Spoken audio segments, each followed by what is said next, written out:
Yes, please. I beg to move that this House has considered the legacy of Team GB's performance at the Paris 2024 Olympics. Well, what a summer of sport we have been treated to. The Olympics, sadly, only comes around every 4 years, but it leaves us with enough to talk about until the next. Paris 2024 is no exception. A total of 327 Team GB athletes went to the Games, winning 14 gold, 22 silver, 29 bronze. Team GB secured 65 medals at Paris from 131 athletes over 18 different sports. Paris 2024 also saw Team GB's 1,000th, I can't say it, 1,000th Olympic sporting medal, silver in the men's cycling team pursuit. But the Olympics is about more than medals. The spirit of the Games is in every athlete who made it there, and everyone like me that was watching it from the television. But behind the numbers, there are so many stories to be told. Stories of believing in yourself, of overcoming adversity, and of working hard to achieve goals. We said an emotional farewell to Sir Andy Murray in his final tournament. We had Andy MacDonald, aged 55, competing in the men's park skateboarding. We watched Katarina Johnson-Thompson finally get an Olympic medal at her 4th Games. And it's these stories that we can see reflected in everyday life. Most of us won't compete at the Olympics, present company included, but so many of us will need to persevere, to believe in ourselves, to work hard to achieve what we want. The success and the stories of Team GB are to be celebrated. But for me, it's about what happens next that I want to discuss more. Members may know that sport is one of my personal passions, and I feel strongly about getting people more involved in sport, be it competitively or just for pleasure. I will. For bringing this forward. Every one of us have such joy and memories of the summer of sporting achievement. Does the Honourable Lady not agree that the homecoming events such as that one hosted in Newton Ards for Team GB gold winner Jack McMillan and gold medal pommel horse winner Reece McTennan are truly inspirational for our children? Both of those are from my constituency, by the way. And the real legacy must be changed in the mindset of our children to understand that hard work and the drive to push on after failure can make the moment golden, and that we can reinforce this with additional funding for sports clubs for our children. Thank you. I totally agree with the Honourable Member, and it's so lovely that he's had the opportunity to come to celebrate Northern Irish athletes and the homecoming that they had, which I think is really magic, and I look forward to the homecoming that the Paralympians will have as well, and it's really important that we have that funding. But how do we find the next Kate Shortman and Izzy Thorpe, our first ever artistic swimming medalists who train in their local community pool? Legacy is a word that gets thrown around an awful lot, and we're very familiar with its use around the Olympics. Legacy was a huge part of London 2012. A pledge to get 2 million people involved in sport and physical activity was at the heart of the bid. But it's not enough for us to rely on major sporting events to drive up participation at grassroots level. The sporting benefit promised by London 2012 organisers sadly hasn't been fully realised. In 2022, a decade on from the Games, just 13% of leaders from across the sports sector agreed that the London 2012 Olympics had delivered their legacy promise, but in a survey, and that was in a survey from the sports think tank. The biggest legacy failures were identified, however, as delivering a sporting and physically active nation, and inspiring a generation of young people to create a sporting habit for life. And that is where I'd like to ask the Minister. I have that passion and that drive, and I want to work with her and her department in a new government to make sport and activity something that from the time that we can toddle around, we continue to do it until we toddle off, really. So I genuinely believe that it is what we need to do. And according to UK Active, 25.7% of people, that's 11.9 million, in the UK still engage in less than 30 minutes of exercise a week. If we are going to create this legacy for future generations, following on from such elite sporting events as this summer, we need a strategy, and most importantly, we need an infrastructure. I will. And congratulate my honourable friend for calling this debate because of her obvious passion, which we all know about, for sport. The whole of Team GB track cycling team, for instance, trained at the Newport Velodrome in the International Sports Village, including the world record breakers Enna Finnegan, Sophie Capewell and Katie Marchant. The team returned to our city time and time again and cite the Newport effect as part of their success. Does my honourable friend agree, as a Welsh MP, that really championing these kind of facilities is massively important for us in Wales and across the UK to see that group of young people coming through for the future? I thank my honourable friend, and I have to say that she is completely right. It's so fantastic to see the velodrome in Newport, in her constituency. It's a fantastic gem. In fact, I'd like to see one in Swansea, if you don't mind, if she doesn't mind. So, genuinely, I'm so pleased that the UK Sport have taken the initiative of launching the Changemakers Fund, along with Team GB, Paralympics GB and the National Lottery. The aim of this is to get athletes into sports projects they are passionate about and make a difference. Athletes can apply for funding towards projects that resonate with them. And we saw this with the weightlifter bronze medalist Emily Campbell, who helped launch the fund and said that she would be applying, wanting to use her platform to make a difference in her local community. But we need to do more, and I will keep on saying it, and I do believe that we in Parliament should harness the buzz around Team GB moving forward. I am really pleased to hear the Secretary of State commit to a review of the curriculum to put sport at the heart of its centre. Both sport and art are vital tools in allowing our young people to let off steam and express themselves. And we all know that since COVID, that's something we really, really need to, put more emphasis on. And then there's another opportunity for me to invite the Sports Minister to speak with me and Brian Moore about a project that he has spoken about quite vocally about sport in the curriculum. We all know the benefits, the health benefits of regular physical activity, so it is important that when it's intertwined with education, it has to be in a way that doesn't put students off. And having been a teacher for 20 years, I do know that they're easily put off if they think they have to do something they don't want to do. So it's all about engaging with them in the right sport, at the right time, the right activity, and making them want to improve. And that improvement will drive their enthusiasm to be more active. Sport needs to be accessible within our communities. The Secretary of State has committed to this and look forward to seeing how, with planning and sport and new built houses and towns, we can push this forward. But sadly, according to Sport England, the opportunities to get involved in sport and physical activity continue to depend on your background, your sex, your bank balance and your postcode.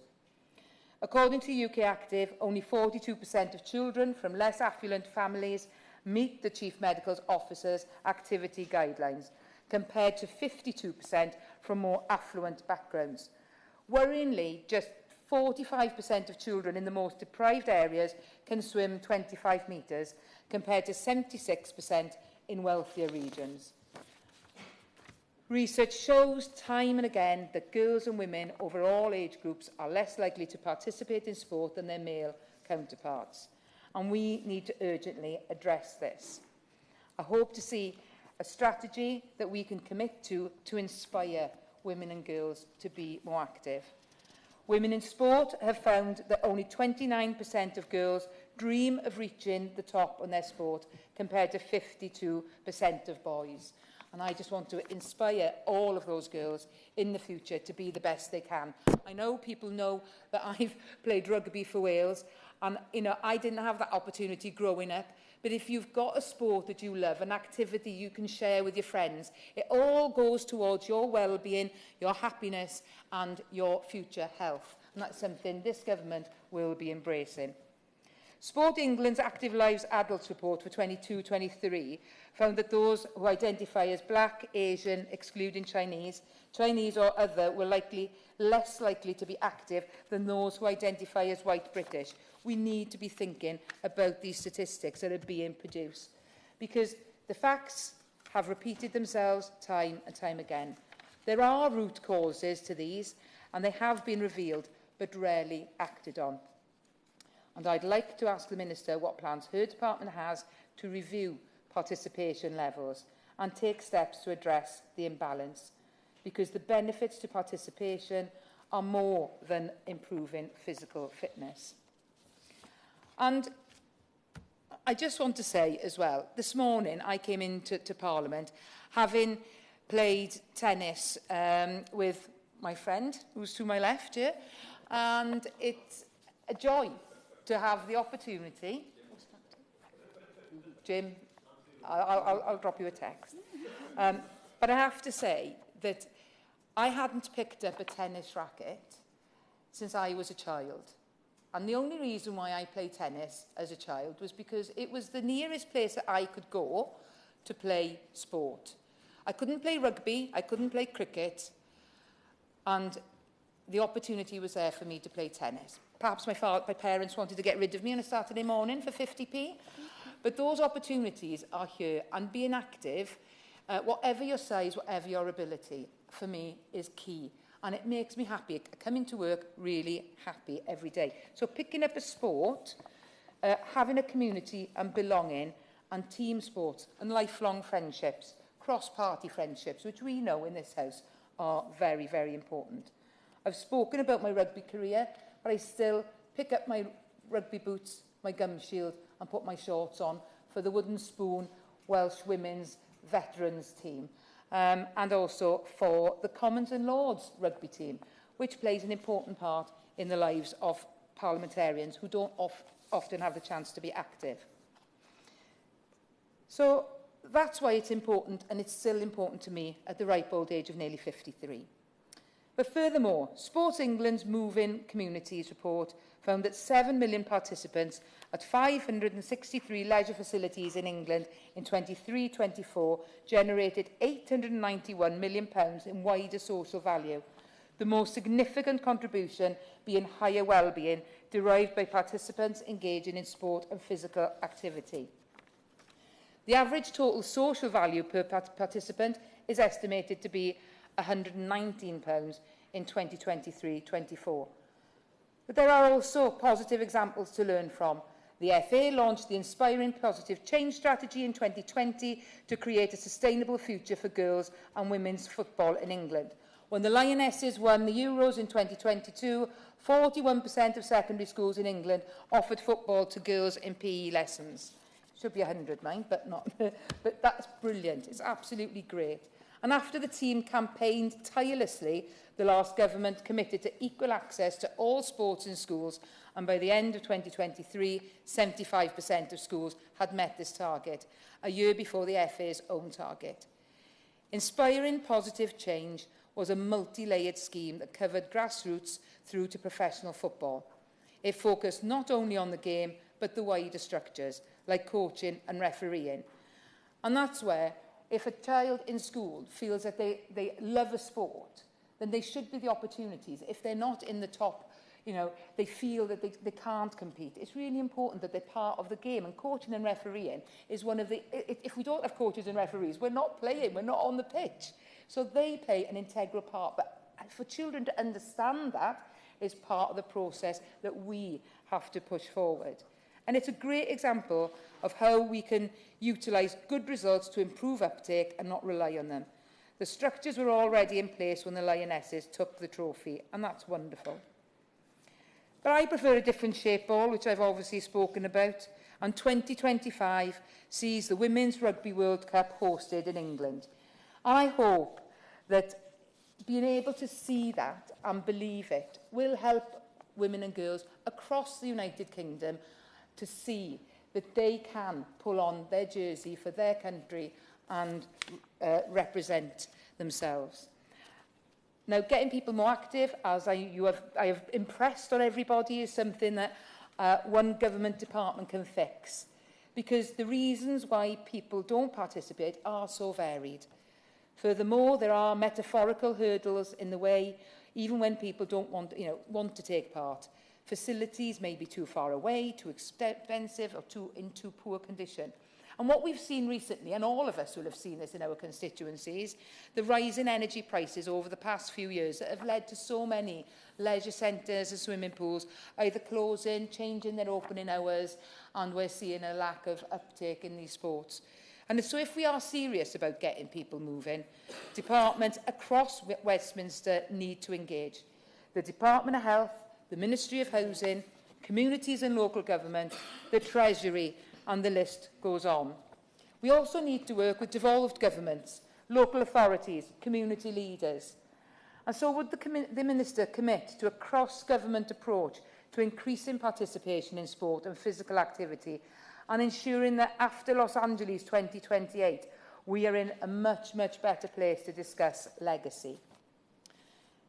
Now, I could talk all day, everybody knows that, but I want to end and say I want to highlight that September the 18th is National Fitness Day.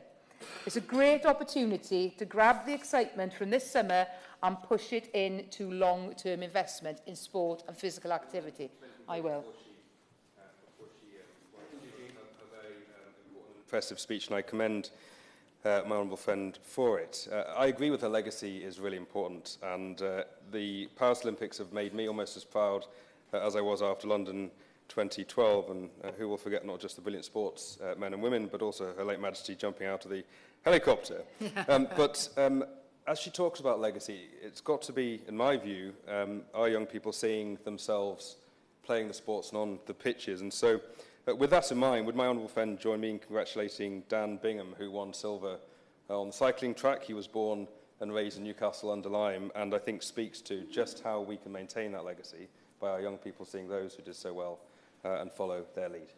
Yeah, I thank the honourable member for his contribution, because genuinely it's such a shame we only had a debate for 30 minutes, because I think we could have filled this place and everybody could have spoken about how proud they are of their Olympians and Paralympians, at the moment, because I am as well.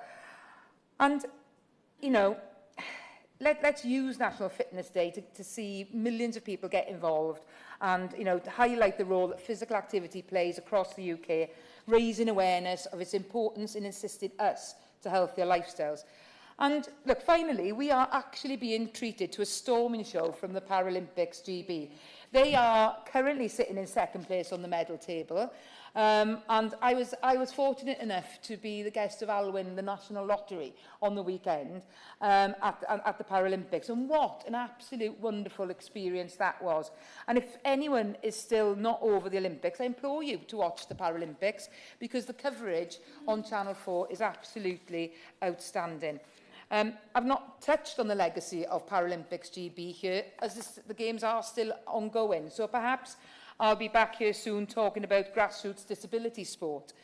In the meantime, I want to pay tribute to Ben Pritchard from Mumbles, who won gold in the PR1 M1X rowing classification, and Paul Karabach, who took the bronze in the men's doubles MD14 table tennis. And I also want to wish good luck to another constituent, Harrison Walsh, in the men's discus throw F64, who I met a few weeks ago at the Principality Stadium. I feel very lucky to continue to feel the benefits of sport and physical activity. I do hope that in Scotland they will find a way to honour the legacy of Sir Andy Murray, because I know that there's been some disappointment around the planning arrangements there.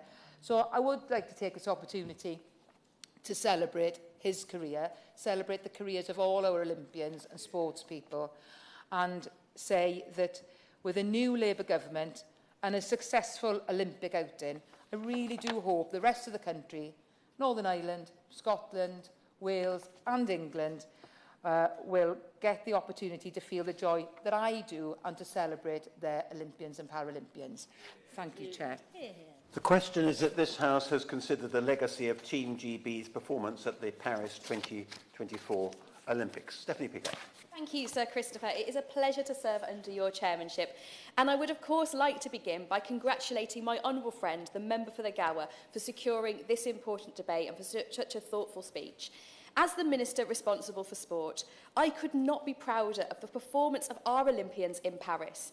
The team brought home 65 medals, the third highest haul of all time, one more than the number one in Tokyo and equal to the number one in London 2012.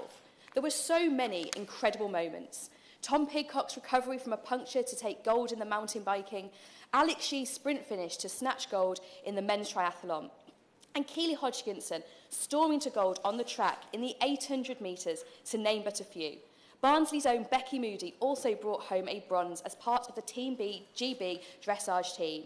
The breadth and depth of Team GB's success was amazing, winning medals across 18 of the 32 sports. As all of our athletes, whether they picked up medals or not, have had an impact that goes far beyond the pool, the velodrome or the track, they have inspired the nation and shown the next generation what is possible, and I hope they are all very proud of that. Now, I was fortunate enough to attend the Games in Paris and see our athletes in action in road cycling and swimming, and to visit the Olympic Village and witness firsthand how our athletes are supported. I also wasn't alone in making it to France to cheer on Team GB. 500,000 tickets were snapped up by British fans.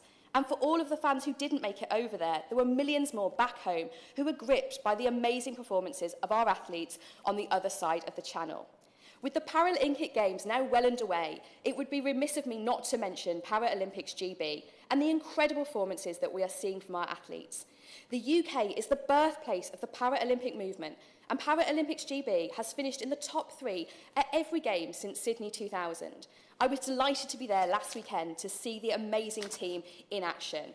It was fantastic to see Maisie Summers-Newton bring home a gold for Paralympics GB. I was absolutely gripped by the wheelchair tennis, where I was lucky to see both Andy Lapthorne and Greg Slade win their singles matches. And I really enjoyed seeing my first game of boccia and cheering on the amazing Claire Taggart. I know the nation is fully behind them to continue that success in Paris, and I wish them the very best of luck. Now, sport is a huge part of our national story. British and Northern Irish athletes have competed at every single Olympic Games since 1896, when the modern Olympic Games first took place in Athens.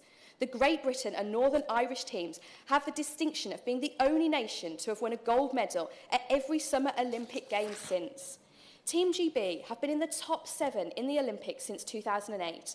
Other than the USA and China, we are the only nation to win more than 60 medals at the last 4 games. The success of this year's Games was the culmination of years of hard work and dedication, not just from our athletes, but all of the coaches and support staff behind the scenes, as well as the instrumental work of UK Sport and the National Lottery. Every athlete has the raw ingredients of talent, determination and perseverance, but they need the right environment to nurture those skills. When discussing legacy for our future Olympians and Paralympians, the government recognises the vital importance of funding. The investment of public money in Olympic and Paralympic sport allows UK athletes who have the potential to achieve on the world stage to train full-time and to fully focus on achieving their sporting potential. It provides UK athletes with access to the very best coaching in the world, as well as world-leading medical support and research, supporting athletes to achieve peak physical condition for competition and helping them to recover quickly from injury. Funding also provides access to the world's best sports science and technology to support athlete performance. All of this means that UK athletes are provided with the best possible chance to achieve their potential and means they arrive at the Olympic and Paralympic Games amongst the best prepared athletes in the world. This has transformed British fortunes at the Games, with Team GB rising from 36 in the Olympic medal table in 1996 to the top 7 finishes at every Olympics since 2008. Paralympics GB has also achieved top 3 finishes in every Games since 2000. UK Sport invested £385 million of exchequer and lottery funding for the Paris Olympic and Paralympic cycle. Now, as we look beyond Paris, the government is fully committed to multi-year funding for our elite sports system to enable our athletes to excel on the world stage. This means supporting them financially to match and build on their success in Paris as we look forward to LA in 2028. Now, our athletes are ordinary people who, through hard work and determination, have gone on to do extraordinary things, and in turn will inspire a generation. Our success on the world stage is a huge source of national pride and helps encourage people of all ages to get involved in sport and physical activity. Now, I haven't seen the enduring impact this can have at a local level. Barnsley's Dorothy Hyman competed as a sprinter in Rome 1960 and Tokyo 1964, winning 3 medals. She continues to inspire our community today. The Sports Centre in Cardiff, named after her, is a hub of sport and physical activity for the local community. We want to give the next generation every possible chance to chase their dreams of becoming the next Keely Hodgkinson, Matt Whitlock, Caden Cunningham or Bryony Page. From the chances it gives young people to the jobs it creates, sport is helping to deliver this government's mission of kick-starting economic growth and breaking down barriers to opportunity for all. Just last week, Sport England announced that, following Team GB's performance in Paris, they are investing £120 million into funding the next generation of Olympic and Paralympic talent. This funding will increase and enhance opportunities for talented young athletes in England to explore and develop their athletic potential, regardless of their background or financial circumstances. It will support athletes starting out in grassroots environments, as well as those already on formal talent pathway programmes, and it will be available for the 2025 to 2029 funding cycle. The Youth Sport Trust hosted the School Games National Finals in Loughborough this weekend, a multi-sport event that brings together both junior national rank athletes and their peers who have shown potential via non-traditional routes. With over 180 school games alumni represented at this year's Olympic and Paralympic Games, it is great to see how nurturing young talent can transform lives. Our Olympic and Paralympic athletes are also being supported to get out into their communities and make a difference to the causes that they care about. The Changemaker Initiative is a partnership between the National Lotteries operator Olwyn, Team GB, Paralympics GB and UK Sport. It aims to help athletes maximise their impact upon their return from Paris 2024 and give back to the local communities that have supported them. Athletes can choose the social impact project they wish to support, which could be anything from grassroots sports projects and mental health initiatives, whatever causes they are passionate about. I have also noted my honourable friend's comments in relation to the Andy Murray Centre. Andy, of course, has contributed a huge amount to British sport throughout his long career. I understand plans for this centre have now been withdrawn, but I am sure that many people will be working hard to find other ways to honour Andy's legacy. Now, the legacy of the Games is not limited to the elite support system. Team GB's performance has the power to inspire everyone. We want to help as many people as possible get active, whether you want to complete your first park run or whether you're an inspiring future Olympian or Paralympian. Now, the government recognises that high-quality, inclusive facilities help ensure everyone has access to sport, as the member for Newport spoke about in her own area. We will continue to support grassroots sport, including through the multi-sport grassroots facilities programme that will invest £123 million across the UK this year. We will also provide support through our arm's-length body, Sport England, which annually invests over £250 million of national lottery and government money. Now, my honourable... very briefly, I will. The first Westminster Hall debate since her appointment. I welcome the funding that she's just referred to from Sport England, but can I urge her to make representations to them to look beyond the big cities when it comes to how that funding is allocated to places, and I see my colleague from Yorkshire nodding there. It used to be Batley and Spen, I'm not sure what it's called now. Spen Valley. To look beyond the big cities to places like Newcastle and Lyme.